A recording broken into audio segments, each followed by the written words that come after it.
Support for Carolina Business Review provided by Grant Thornton, an international accounting, tax, and business advisory organization dedicated to serving middle-market companies. Grant Thornton, a passion for the business of accounting. Novant Health is a not-for-profit group of hospitals and medical clinics caring for surrounding communities. Their nurses, physicians, and staff are nationally recognized for their remarkable devotion to patient care. And by Sonoco, a global manufacturer of consumer and industrial packaging products and provider of packaging services with more than 300 operations in 35 countries. So here we stand between the echo of the South Carolina primary and standing on the cusp of all the activity around policy, around pomp, around political posturing heading into the Democratic National Convention this fall in Charlotte. It seems fair to say that politics will dominate most of this year in our region. Welcome again to the most widely watched source for Carolina business and public policy. I'm Chris William, and how will the DNC's conclave ripple out onto the rest of the Carolinas? And is there more than just flash of celebrity to it? Will meaningful policy emerge? Joining our discussion later on is Charlotte Chamber Chair, attorney Frank Emory. Major funding also by the Duke Endowment, a private foundation in Charlotte, enriching communities in the Carolinas through higher education, healthcare, rural churches, and children's services. And by Blue Cross and Blue Shield of North Carolina, who's responsible for rising healthcare costs.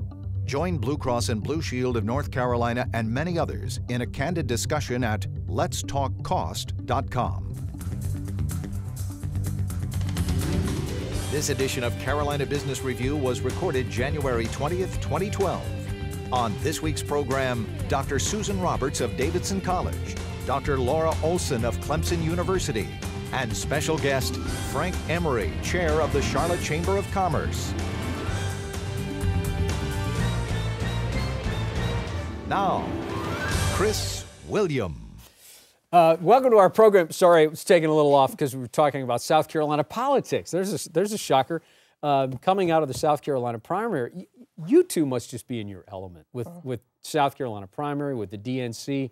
You were going off on that, Laura. I'm going to give you a sense to do that. But is that the case, Susan? I mean, do you just feel like a kid in a candy store right now? Oh, I love it. I mean, if it weren't so fast changing. I mean, I woke up one morning, I said, okay, there's a recount in Iowa. What's going on? You have to really pay attention. It's changing so quickly. Well, let me interrupt you for just a second.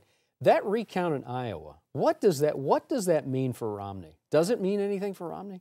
Well, I think some of the newscasts went back and said we really didn't declare him a winner, but I think it does take the wind out of his sails because that was the place in which he had lowered his expectations. And so he did better than he thought, which he could claim to go into New Hampshire and on into South Carolina. Yeah, right. Okay. So I had interrupted you again, but Laura, how do you feel about this point of time? It's got to be exciting. Well, it is thrilling, and it's thrilling for the state, and it's thrilling for the region and for our students and for everyone in South Carolina. And in North Carolina as well, sort of as a spillover effect. And I agree very much with Susan that it's really sort of been and almost you have to watch a news ticker to keep up with every little detail that keeps changing. And that really, I think, is one of the interesting sort of wrinkles or vicissitudes of the nominating process, that really so much depends on who happens to be where and when. And it's so much of it's situational. I mean, Santorum has his little bounce right before Iowa. Had that happened a few months earlier, we might be talking about a very different kind of landscape.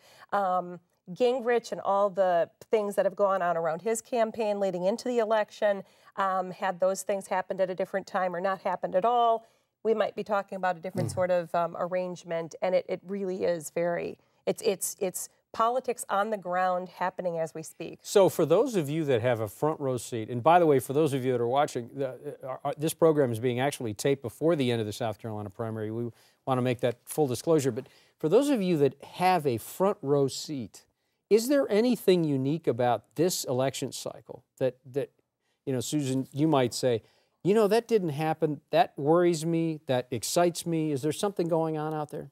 Well, I think that one thing about the last nominating process in 2008 is that people became better consumers of politics. They could distinguish between what was a caucus, what was a primary, and it played its way out all the way through to the summer.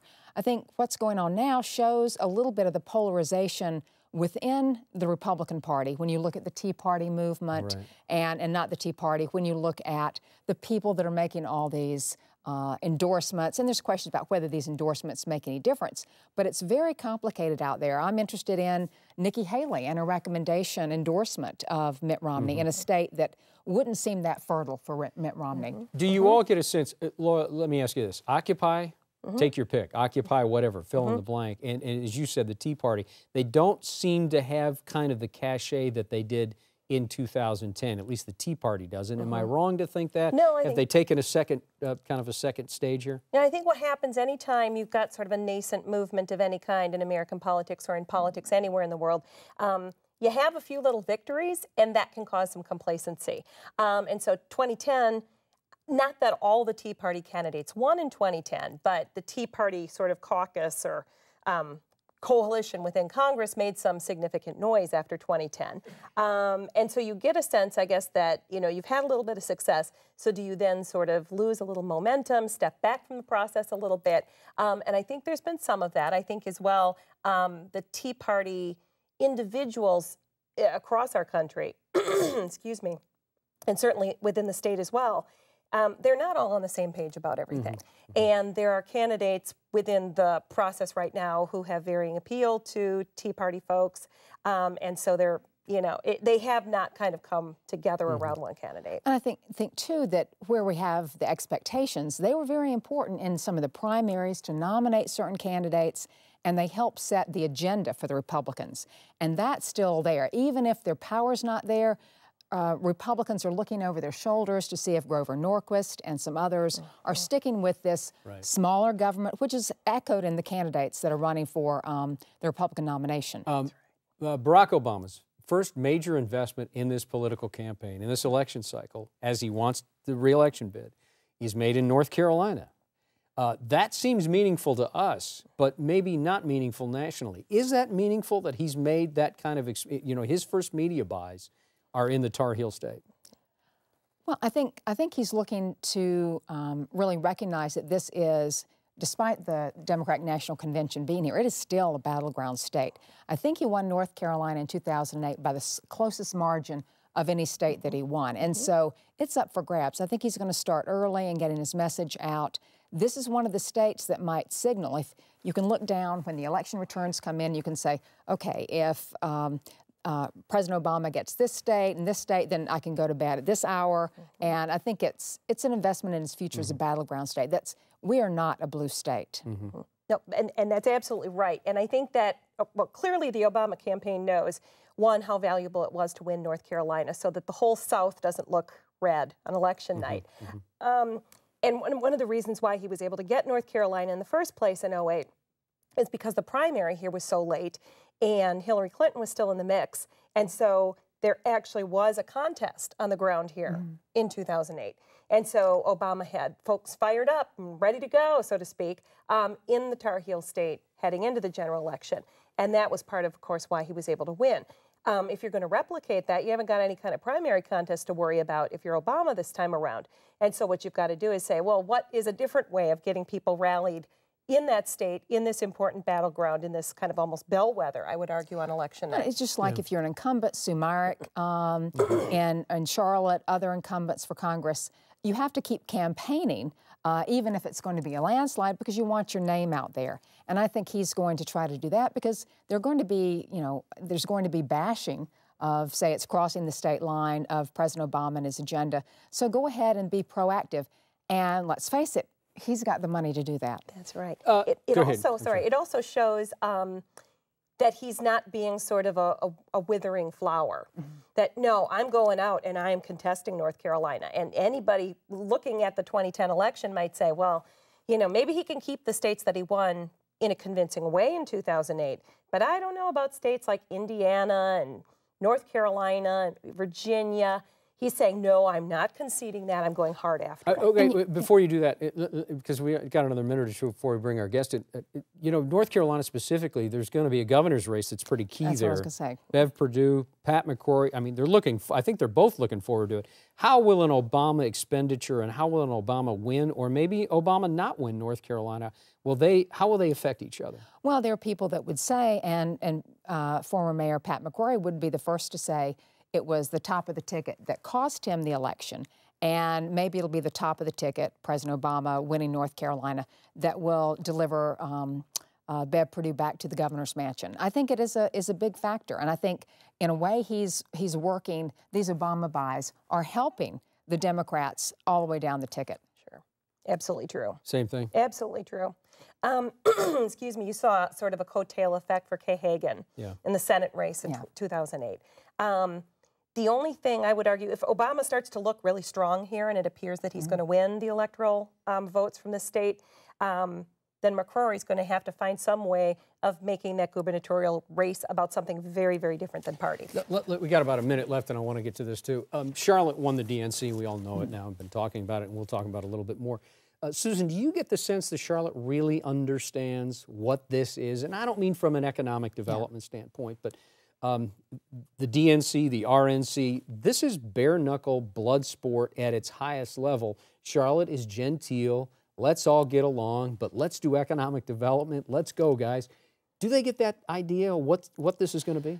Well, I would say that it might not be as dramatic as we would expect, because there's going to be, a figurative hangover after the Republican convention. That's where the action is going to be. I don't know that it'll be protracted or this sort of thing, but we know who the nominee is. It'll be a little more relaxed. I think that this Occupy Charlotte movement, people are starting to say, oh, there'll be a protest here, when I have to point out that some people would say that the occupiers of any location were, people that were more identified with the Democratic Party. If they were, these citizens would not be occupying Charlotte. So it's a broad spectrum, not necessarily Democrats in that group that are going to protest when the Democratic National Convention is here. Are the occupiers, is that a wild card for the DNC? Yeah, maybe it's a wild card. I mean, it could be. You never know with groups that are angry, and this is a group which is, of course, rather angry about a number of things.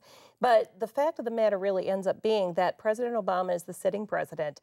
The security here is going to be absolutely, everything will be just locked down. And so I think that's going to be the major, in my mind, one of the most important impacts of the convention on Charlotte and on the region is just, what roads are you going to be able to drive down? Right. And where are you going to, if you want to occupy Charlotte, where are you going to be allowed to be?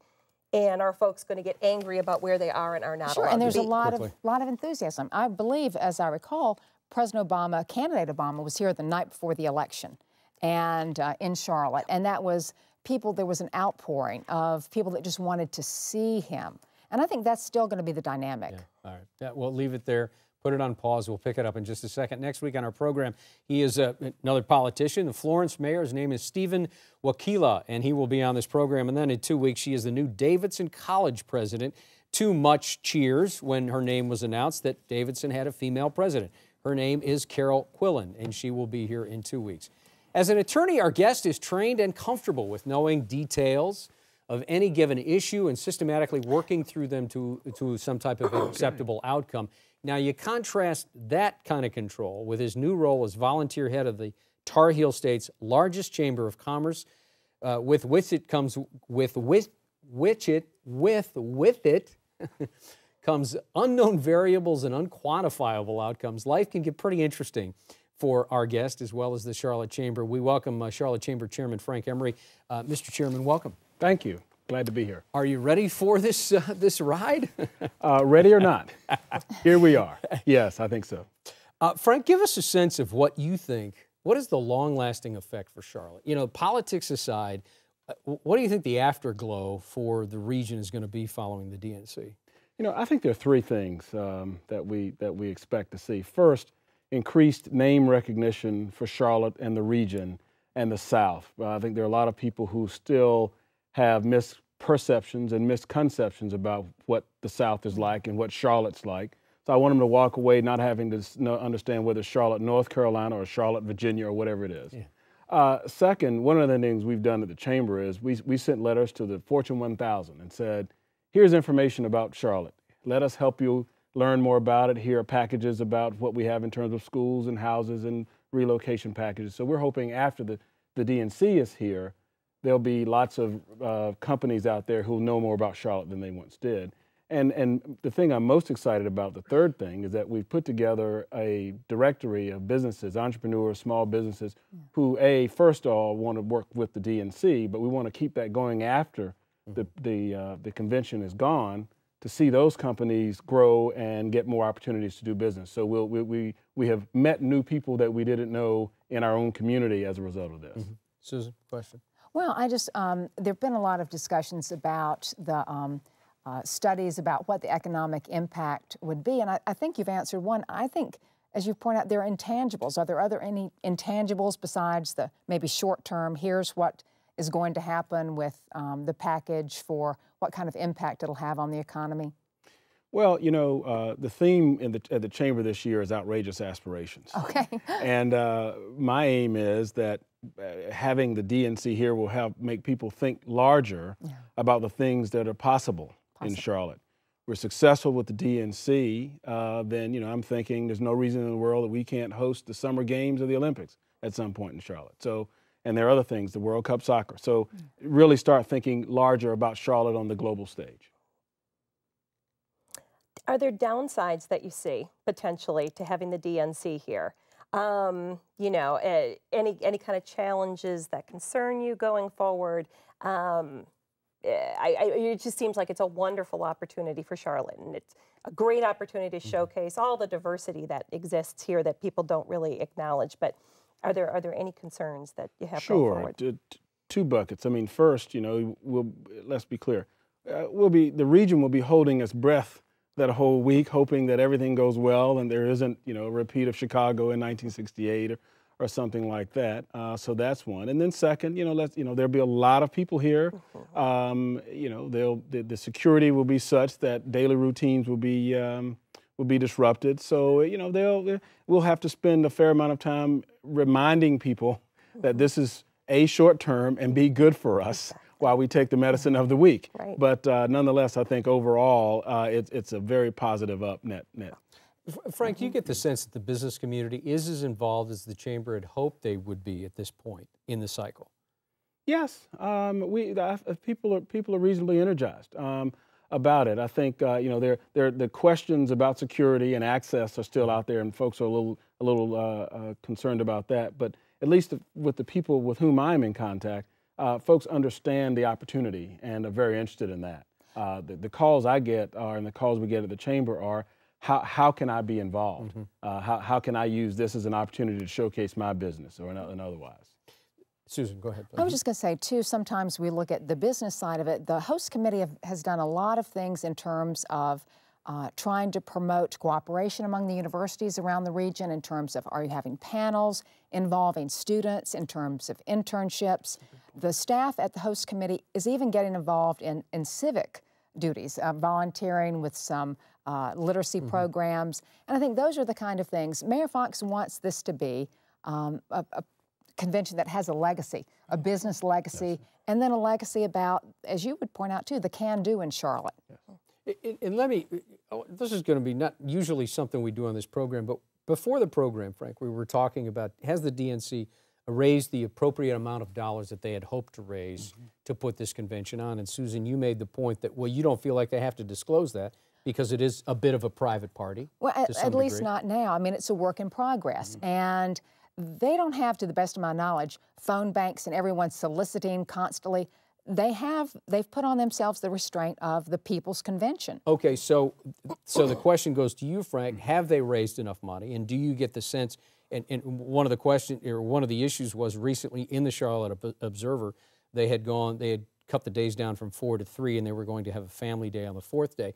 That does show that they are saving some money. Is that a concern? You know, I don't know. Like you, I'm a little intrigued about what the number actually is. I don't know the number either and where that is. But what I have heard and what I'm comfortable with is they feel like they're on track. And, you know, you would expect the Chamber of Commerce chair to say, we're going to get that done. Yeah. Right. Good point. And I wouldn't imagine that that would be incorrect. I mean, this is the sitting president of the United States. Nobody's going to throw him a party that isn't going to be worthy of the sitting president of the United States. They'll find a way to make it happen correctly. Well, I just want to add, too, I don't think the people that worked to invite the convention to Charlotte, I think they sat down and anticipated some of the problems they would have. And so I can't imagine that they would have not considered, can we raise the money, can we showcase Charlotte? Because if they don't, there's a real downside. So I think they were prepared, at least intellectually, for, okay, what will happen if it's over Labor Day and the question about labor unions in Charlotte. I think that was, I hope that that was anticipated. I think that it was. I believe in Charlotte as a world-class city we try to consider ourselves to be. Frank, let's talk about the incentives just for a second. Sure. Chiquita made a big splash. It was a great win for Charlotte and the region. It was an expensive, seemed like it was an expensive win. That's still going to work itself out. Some $21+ million to bring Chiquita. Was that worth it? Yes. Look, let's be clear. The region, in fact, in the country now, the way recruitment is done is through the use of incentives. In North Carolina, I saw where we are rated as the second best enforcer of our incentive deals. What we do, you know, let's remember, everybody doesn't get incentives. You have to have, the only way you get them, let's start, is you have to bring net new jobs, net new withholding payments. You have to actually put those jobs on the ground. They have to be jobs that are in contest, that is just coming, if no one else is after your jobs, you don't get incentives. And then we monitor it afterwards. So yes, I think it was. And with Chiquita in particular, you know, it's a 10-year deal. The estimates are somewhere between $300 and $400 million in net payroll up. So if you think about it, a $20 million payment today for a possible return of $300 to $400 million strikes me as a pretty good math deal. Is there any concern, maybe not in your head, but among economic development circles that, you know, and all the economic developers that we've ever had on this program will all say the same thing on the air and then off the air, and there seems to be a concern that the price tag for incentives continues to escalate. Is that an issue? And at some point, do we hit a tipping point? Look, every one of these has to be looked at independently, but I think you make a good point. I do think it is. You know, you worry that there is an arms race in essence, right? And that we keep doing that. And I think, you know, is there a breaking point out there? I'm sure that there is. And I'd be the first one to raise my hand if I thought the deal wasn't a good one. We're just going to have to trust ourselves and future leaders to look at these things very carefully. But your point's a good one. I mean, it continues to the price, as you say, the price tag continues to grow. Wait, we're about 3 minutes left. Questions? I was about to say something that might get me in a little trouble, but it's. Oh, don't stop now. It's similar in many ways to getting a candidate elected. There might be a point at which the amount of money that it takes to elect an individual might seem like an obscene amount of money, but you have to get your name out. Well, you have to the point where people. we were talking before the program, Barack Obama's raised $1 billion when our theme right now is austerity. Don't those stand in contrast to each other? Well, I mean, I think it's long-term, short-term. The monies and the incentives are long-term investments. And I think if I'm a voter and I want to invest in my future, I might look to a President Obama or on the Republican side. I mean, you'll know this, a war chest can really intimidate future challenges. Which goes to the idea that the president's campaign has chosen North Carolina as one of the states to do his early media buy. It shows that, hey, I'm not backing down and I intend to win in North Carolina. And it's, I mean, not necessarily scares everyone on the Republican side, but it sends a message, right? And I think, too, as Susan was saying, people who are upset or dissatisfied with their economic lot in life right now are going to see different paths to prosperity in the future. And one of the ways in which they might choose to invest, even in a small way, is by contributing to a political campaign. We have less than a minute to go. Literally, Frank, any legislative issues that are most priority for the Charlotte Chamber this year? Anything having to do with workforce development, i.e. education, and transportation infrastructure. We're very interested in those two things. So you've seen some of the pushback in the region from Iredell County to the rail line. Is this something you feel like can get worked out? I sure hope so. It's critical to us. We've identified all of our asphalt solutions. So if we don't figure out other ways to move people around in our community, we're going to be stifled. So I really do think it's important, and I hope we can. We're going to work toward it. That's the last word. Frank, thanks for being on the program. Nice to have you here. Thank you very much for having me here. You bet. Nice to meet you, Laura. Please come back. Susan, always nice to see you. Thank you. Until next week, I'm Chris William. I hope your weekend is good. Good night. Major funding for Carolina Business Review was provided by the Duke Endowment, a private foundation in Charlotte, enriching communities in the Carolinas through higher education, healthcare, rural churches, and children's services. And by Blue Cross and Blue Shield of North Carolina, who's responsible for rising healthcare costs. Join Blue Cross and Blue Shield of North Carolina and many others in a candid discussion at letstalkcost.com. Grant Thornton, an international accounting, tax, and business advisory organization dedicated to serving middle-market companies. Grant Thornton, a passion for the business of accounting. Novant Health is a not-for-profit group of hospitals and medical clinics caring for surrounding communities. Their nurses, physicians, and staff are nationally recognized for their remarkable devotion to patient care. And by Sonoco, a global manufacturer of consumer and industrial packaging products and provider of packaging services with more than 300 operations in 35 countries. And by viewers like you. Thank you. Promotional consideration provided by Business North Carolina Magazine. For more information, visit carolinabusinessreview.com.